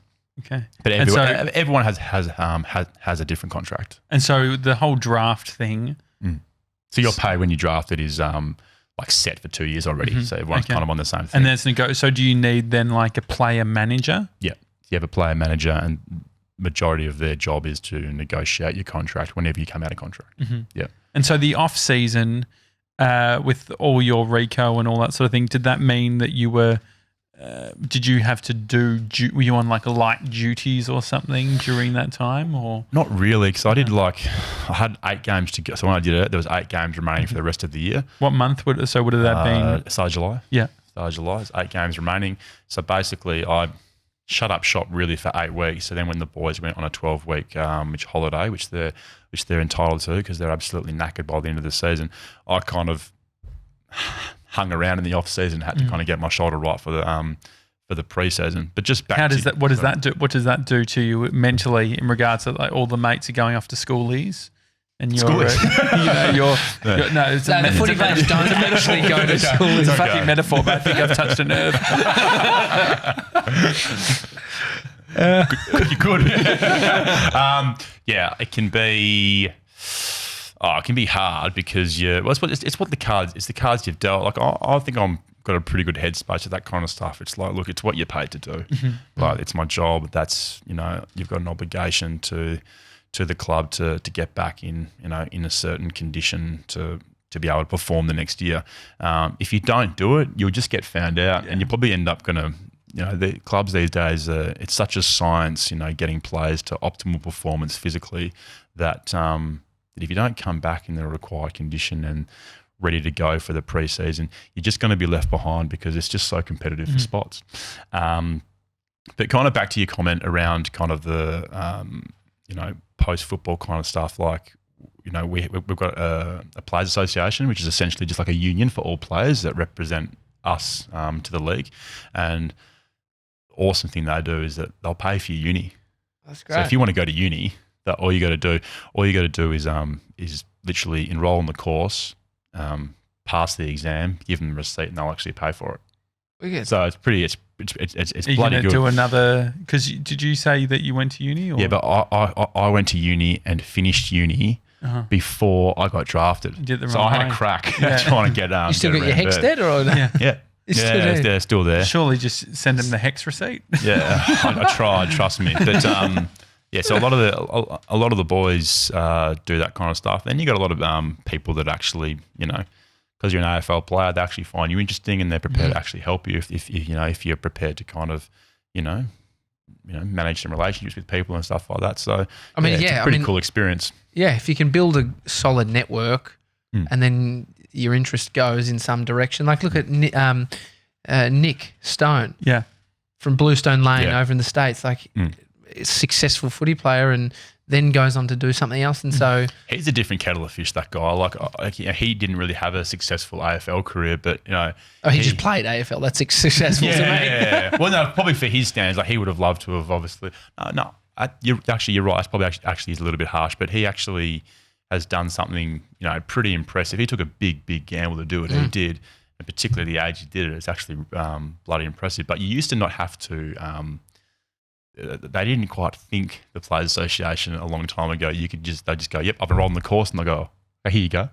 So guys would fail, and they'd be like, no, you've already paid me for it. I've already spent the money. So but now you actually have to prove that you've passed the course, and then they'll reimburse you. So it's a pass, you get it. So they used to give you, if a subject costs $1,000, I'll go, yep, I've enrolled, yep, I'll pay you back. But if you just keep failing, you just keep getting $1,000. So. Yeah, wow. The off season for you. So right now, like when is the critical time that you need to be 100%? So I was back at training we officially started on the 19th of November, and then we had a 5-week training block, which just finished yesterday.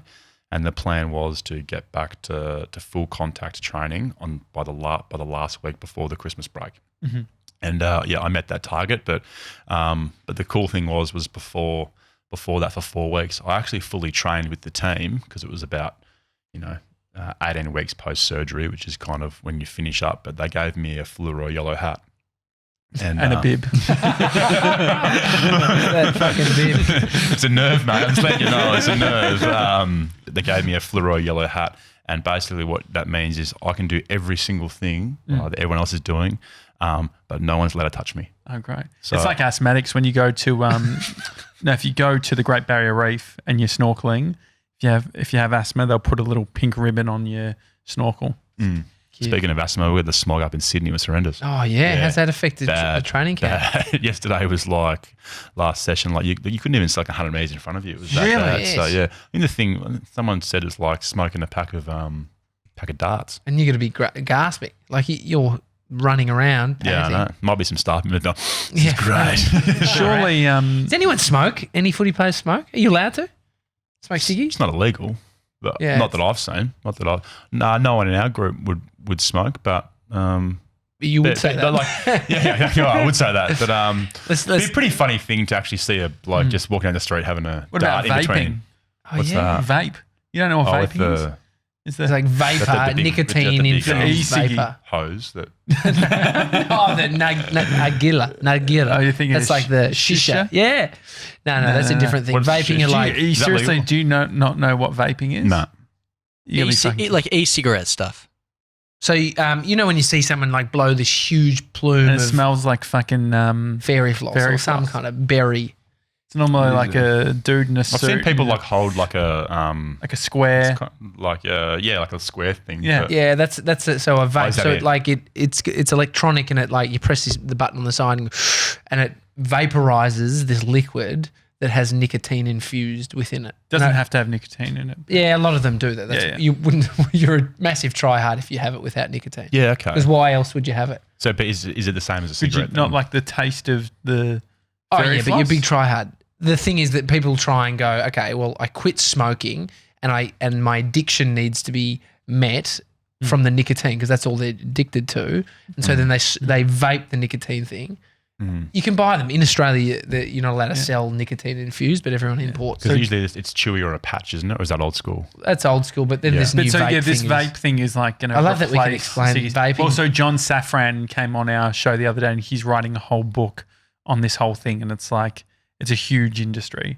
But a bunch of people got sick because there was something in the liquid, and it was getting into their lungs. Oh, yeah. Not good. I think that's shit. Probably it's good Yeah. just to avoid. Yeah, I mean, Yeah, would that help with medicinal marijuana or something? well, Oh, you there's- could do that. so they're putting marijuana into the vapor. So over in the States, like LA, you can just buy little vapor things. Anyway, you're not even You boys into would it. know. Where we would. Have you watched our video yet? We did a 2-hour gummy video where we had gummies in LA and then filmed the whole thing. I haven't seen it, but Okay, I we'll could see. imagine it would be a size. Is it funny? Yeah, no, well, actually, I didn't feel it, but these guys did. But you can be the judge. Yeah, so yeah, we'll we'll send send you the you link, partner Cal. think. Yeah, she was all right. I told her that before. And I FaceTimed, yeah. I haven't had a drink all year, so Really? I haven't had any substance. Do you drink?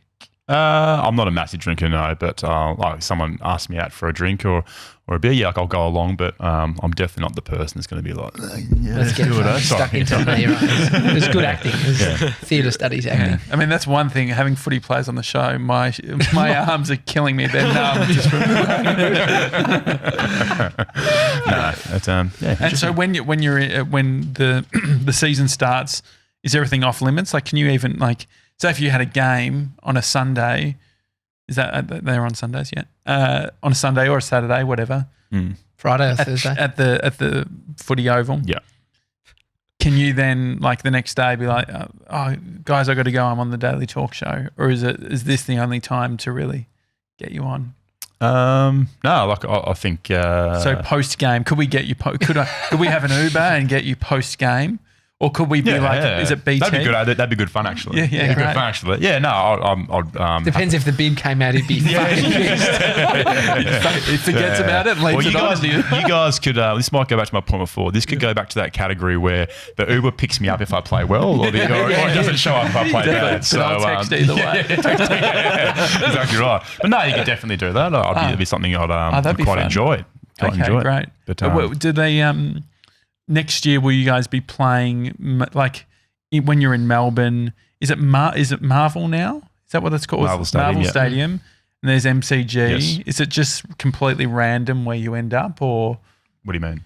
when Well, it's not their home ground. No, but That's- as in, but home. But so like when it comes to There's a away fixture. games. There's a Okay. fixture. So yeah, like so we'll be able to suss it out. yeah. So we don't just come to Melbourne and like, oh, is there a ground we can play?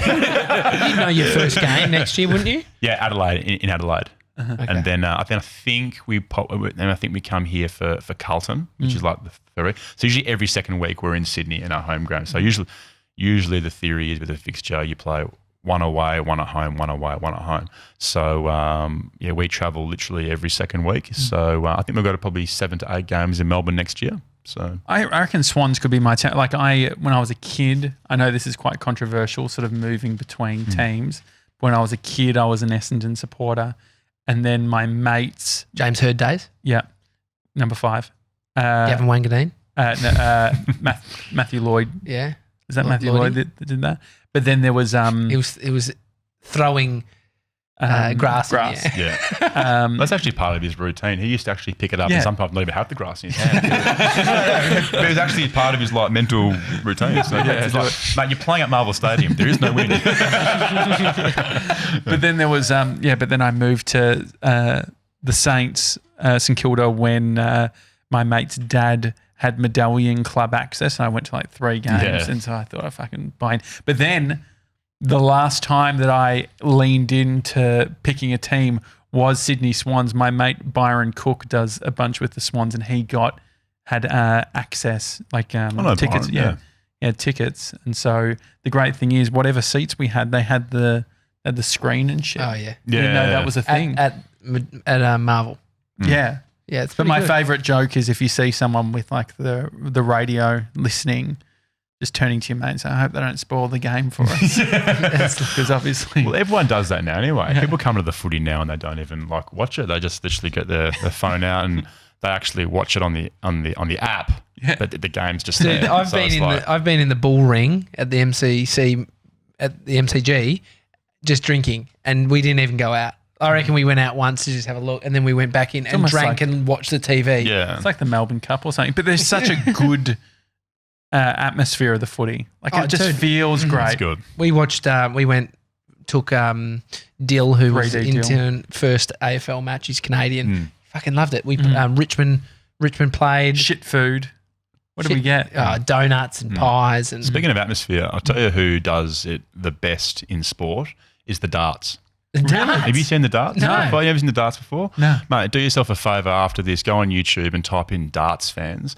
Whatever they've done that sport, the marketing of that sport, they are selling out stadiums. KO has darts. Really? As in, Yeah. like, they are selling out stadiums, and people have turned like it's an English thing, but the UK are very, very good at turning sports that are quite slow, like soccer, into this amazing atmosphere. But if you go to the darts and you type in like World Series of Darts, they've got whole stadiums, literally the whole stadium. They all come in like fancy dress, and they just like, the professional darts players are just, Roger down at your local pub who can, hit the occasional bullseye. But they've turned those people into like household names now. Rock stars now. And they have like walk-in music, and they've got the beautiful girl next to them, and they like escort them on stage, and, they've got theme music and all this stuff. Like, yeah, honestly, I'm actually surprised you guys haven't actually seen it. Yeah, We should get a dart board here. I That'd be feel good. like Yeah, it it's could like be a right bit, there. a bit tavernish. Do you know what would be sick? Like we could even do it as sort of like a guest thing where Darts. we have a dart thing where the guest is a final thing, has to do a dart. It's a bit radio, but we could Punching do a darts with guests. Yeah, but punching not- darts but not, with Cal, and then we can have the dartboard, and then maybe we have A tally board of all different the questions. guests. No, but what about we can have different questions or different things that you have to do depending on where you land, and then we just turn it over. That could be fun. I'll get a question for you guys. Yeah. All right, yeah. So, It's a production question. So you guys doing 10 years of this this thing. Yeah. Have you ever given much thought into what would happen if both of you got like an incredible opportunity, I'll say together somewhere else in a podcasty format that you just couldn't turn down? Would you If we got sorry, drafted. If we got so it'd drafted. have to be You get drafted, yeah. Yeah. I mean, yeah, we're in the business of like picking ourselves, which one of the things that, like, you look at all the networks. So there's a bunch of podcast networks like Podcast One and things like that. They don't play necessarily to the strengths of, you just have to talk to anyone who's in a network and they'll talk about like this slight limitations, or I can't talk about this, or I can't do this. If it was on our terms, and if there was like, if it was a win-win, if we thought it was going to be great for them, it was going to be great for our audience, it was going to be great for us, then that is the daily talk show at the end of the day. If it was, hey, we want you guys to do something else, it's not what you do. I think the radio thing is probably the furthest thing that we would do. Because everyone sort of says that's like, oh, you guys looking for a radio gig? It's like, no, we're doing this instead of, right, like this is the new. What if money new talks? thing. Nah, well, I think I've been in it and I know how painful it can be. Shepparton was paying you $55,000. I know, but even it's Money more than talks. this show. Yeah. It would have to be a lot to even then start entertaining that idea. Because like $100,000, you could easily go and earn $100,000 in corporate job. But even if it was like, even if you were looking at like the breakfast show host, they're getting $800,000 or whatever. I think that what we are building, we know that even for like the next 3 years, it could just be like a decent sort of, paying ourselves $60,000 a year type of deal.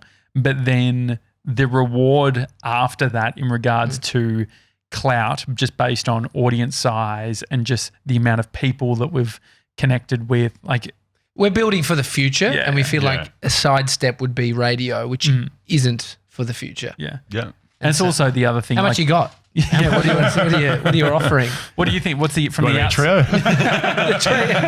trio? Yeah, definitely. No. What's the what's the big boy's back? What's the fucking really isn't You're it? getting You him and guys watch shoulder the video, after. watch the video of this one, guys. It's paid back for the tip comment, mate. What's the what's your perspective of what we do from being sort of an outside perspective? To be honest, I look at the stuff you guys have done. Like I said before, I actually found it because I found Tommy I was being a bit of a creep on you. I'm like, I know this guy. I started following him, what he actually was doing, but similar ages, you know what I mean? So I kind of can relate to a lot of the kind of experiences that both of you are going through. You talk about your partner a fair bit, which is quite funny, and you talk about kind of you're in that early stage of starting a family and things like that, which I kind of find something that I can kind of relate to. In the regard to the family stuff, just relax my partner. Sending all the wrong signals. But for someone my age, I can kind of relate to what you guys are doing. I enjoyed the consistency of it. But I can imagine it's kind of like playing professional sport in a way. And I always thought about this the other day, and I'm kind of like to talk to you guys a bit about it, is when you devote so hard to something, just like you guys are doing with this project that you're on, is that, and like me, I'm playing professional football and you're going to make a lot of sacrifices. You have to say no a lot to people. And you guys, it's every day. Yeah. It's every day. So I can imagine there's a lot of things you have to sacrifice and actually say no to. Does that resonate with you? Say no enough and they stop asking. Well, they do. Well, I think you say, like, you've got your dialed in routine. It becomes what you do. And so when it becomes what you do, it makes it easier sort of for that for consistency. And being in the bubble, right? It's like you're around people that are also loving and doing what you do. And so we surround ourselves with a bunch of people that are in media or creating content or storytelling, filmmaking, that space. So it becomes that sort of bubble, which allows you to sort of live it. From the outside, my admiration is more around the fact that you're prepared to actually forecast what you want to do for the next decade and commit to it. Yeah. That's something that I find quite, well done. I think it's like maybe the missing piece a lot of times with what we've done previously. So I think like if this was our first thing that we'd ever had a crack at and we're like 10 years, it would be a little bit more delusional than what it is now. Whereas the fact that we've had so many things, and most of the things that haven't worked out just because we've given up.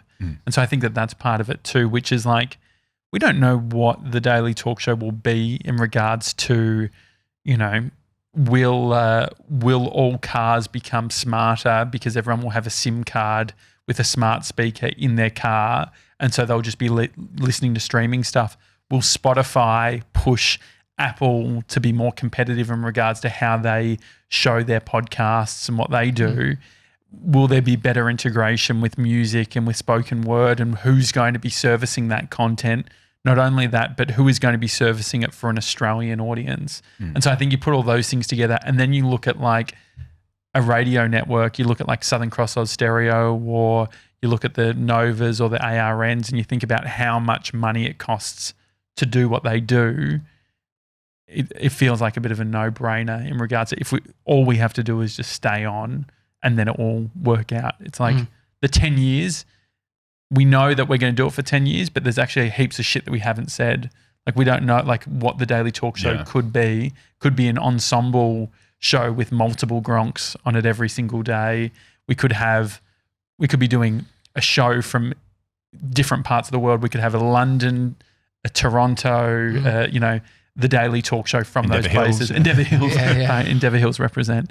Our actual old motion graphics, if you have a look at it, up until like 50 episodes ago, had Endeavour Hills in there. Probably knows. Is that how you know? No, it's just because I've mentioned You it. mentioned about the footy club, Endeavour Hills. Do you know do you know your junior footy club song? Do you remember your...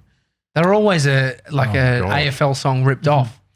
Almond Blues was just Melbourne. I'll start mine. It might trigger you. Okay. To leave. Here we go. Because we haven't done this before. Jokes. When was it? Here we go. We are the Eagles, the greatest team of all. Is that we're West rough Coast song? and we're tough and we're always on the ball. All our opponents shake in fear. As soon as the team appears, till the final bell, Sorry, mate. we give them hell. There's We some water for are you. Endeavour Hills. Yeah. Well done. Takes a lot of guts to do that. A lot Do you more wanna have it now? courageous. You go. I actually can't remember what my one was. Okay. I want What's you the to do... Swans, the first line of the Swans? What is that? Cheer, cheer, the red and the white. Honour the name by day and by night. I know what you were doing. You're trying to. What's the next bit? Is there certain rules around all the singing and stuff? Like, I guess 2019, do people get more around like the anthem or things like what's the deal with stuff? Nah, it's just a given. You just go in there. We have a Kenny. You might have seen on Channel 7, we've got the old guy, Kenny, that comes in and That's right. we love you all and let's start singing together. So I think, all right, Kenny, whatever. And then, he sits in there and, that's just a given. It's just it's a traditional thing now. So Great. We need our own song, don't we? Something that'd to be go nice. out with. I'm excited though that when you're in Melbourne next and you're coming off the back of a game, we can have everything set up. We can have oranges. What do you got more pull at the SCG or MCG? I mean in regard to SCG. ticketing. In regards to He really thinks that we're just pulling for a ticket. Like, no, I'm thinking like Get you a ticket, relax. if we were to do a podcast underground, like actually somewhere at a venue. should we come to the SCG? I reckon I could definitely help you out at the SCG. Okay. In terms of the MCG, maybe 50-50. Yeah, sure. Pending if you play well, I'll help you out. Should we just be on standby with our mics? Yeah. Oh no, that's I should get a few. Should get a few of the boys on. I'm sure they'd that'd be great. tell a few stories. Fact, that should be because all I was asking from KO was a free subscription, and I would mention them every sports segment that I do. So. Well, Callum Mills, our one of our players, is one of the poster boys. Okay, so perfect. Great. so it's all linking. It's all working. Okay, Yeah. 97. Can you write that down? All right, great. Thanks, Cal. It's been great having you on. No, we enjoy. I feel like there can sometimes be the cliche of sports people don't necessarily have a personality, but I think you're a great example of one that has one. So that's nice. Isn't it? Was that nice? Was that a I think nice? it's a nice that was thing. actually really good. My turn now. Thanks guys. Well done. It's good. Thanks, Good fun. buddy. Thanks It's the for having me Daily Talk Show. Hi at thedailytalkshow.com. What's your problem, 97? No, it's just outrageous. That's the cliche though, isn't it? Yeah, but also It's just like a little bit stoic, a little bit serious, a little Yeah. bit. It's like this guy did fucking theatre studies. Yeah, That's pretty funny. I got a fucking C. What were you going to say, Sebs? Oh, it's just like It's great you've got a personality. That was literally what you said. That's good. I love it. I love it. Worse, mate. It's all good. And also, we're doing this thing where we were talking about mail and sending cash in the mail, and we want to test it out. So we've told anyone to send us any form of currency to our PO box. Just want to see if it gets to us. So PO Don't box. ask questions, Cal. PO Box 400, Abbotsford, Victoria 3067. Any currency, could be US dollars. Which we like. And where will you put the money? Our pockets. Our pockets. Okay, Oh, okay. no, course. No. Sorry. Mate, we're not a fucking social enterprise. No, we'll do something great. We might, you know what? Darts. Oh, yeah. We'll buy a packet of darts. It's a crowd-funded dartboard. I love that idea. Yeah. All right, Awesome. great. See you guys. Have a good one. See you Thanks, tomorrow. Cal. Bye.